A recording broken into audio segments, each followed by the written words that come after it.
आज से 1 साल पहले हमारे भारत सरकार का लोकसभा का चुनाव हुआ, वो इसी वोटर लिस्ट पे चुनाव हुआ, वो वोटर लिस्ट सही था। अब आज के डेट में बिहार में जब चुनाव आया है विधानसभा का, तो सरकार का नीति है कि किसी तरह यहाँ के आदमी को वोटर लिस्ट से नाम कटवा दिया जाए और नाम काटने के बाद यहाँ चुनाव हो, तो ये गलत नीति है। ऐसा नीति को हम लोग पूरा बिहार के वासी, चाहे किसान हो, मजदूर हो, स्टूडेंट हो, आम जनता हो, व्यवसायी हो, आए दिन देख रहे हैं आप यहाँ बिहार में हत्या हो रहा है।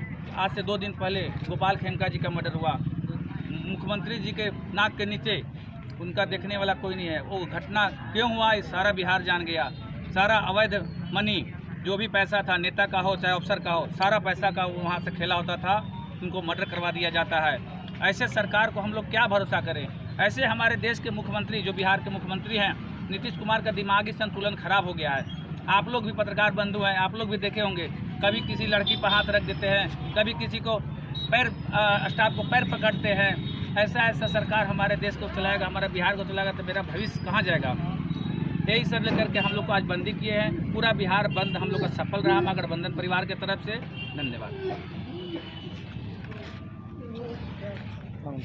सर, लगातार सैकड़ों कार्यकर्ता भारत बंदी में शामिल हुए जगतपति चौक पर, क्या कहेंगे? देखिए, हम लोग को आज जो है से पूरा भारत बंद है। ट्रेड यूनियन के हमान पर पूरा भारत को बंदी किया गया है, उसमें बिहार भी शामिल है और बिहार के महागठबंधन के लोग इसमें पूर्णतः सहयोग दिए हैं और सहयोग के आधार पर पूरा बिहार आज जाम है।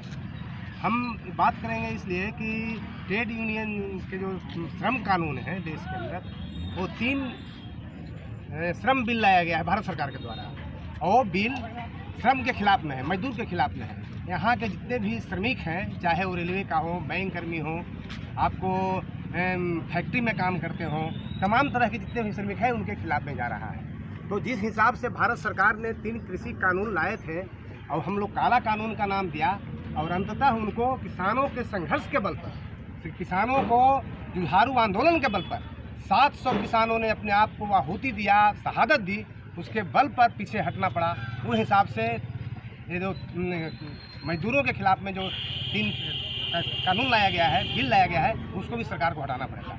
दूसरा बात है कि आप देश के नागरिक को कहाँ ले जाना चाहते हैं। आप ही के सरकार द्वारा, भारत के संविधान द्वारा 1950 में पीपुल्स एक्ट बनाया गया है भारत के नागरिकों के लिए। 1960 में रूल बनाया गया है वोटर्स के लिए। आप इलेक्शन वोटर्स जो है, वोटर्स है, उसका कानून बनाया गया 60 के अंदर। ये दोनों कानून को आप पुनः निरस्त करना चाहते हैं क्या? वोटर पुनरीक्षण के नाम से, वोटर पुनरीक्षण के नाम से पुनः दोनों कानून को शिथिल करना चाहते हैं। जिस हिसाब से कृषि कानून के नाम पर किसी के संबंध में शिथिल करना चाहते थे, आप श्रम कोड के नाम पर श्रमिकों के कानून को शिथिल करना चाह रहे हैं। आप उसी हिसाब से भारत के नागरिकों का जो नागरिकता है और भारत के अंदर जो वोटर्स का जो रूल है 50 का और 60 का, वो दोनों का खत्म करना चाहते हैं। देश के नागरिक समझ चुका है, बिहार के नागरिक समझ चुका है। आप जहां तक जाइए, जहां हद तक गिरना हो आप गिरिए, लेकिन बिहार की जनता आपको बख्शने नहीं जा रही है। किसी भी सूरत में हम इस कानून को, एक गलत कानून को, काले कानून को हम महागठबंधन के लोग किसी भी सूरत में बर्दाश्त नहीं करेंगे। अवंततः इनको वापस लेना होगा। जब तक वापस नहीं लेते हैं, हम आपको सड़कों पर संघर्ष करते रहेंगे, चाहे जितना भी हमको शहादत और कुर्बानी देना पड़े।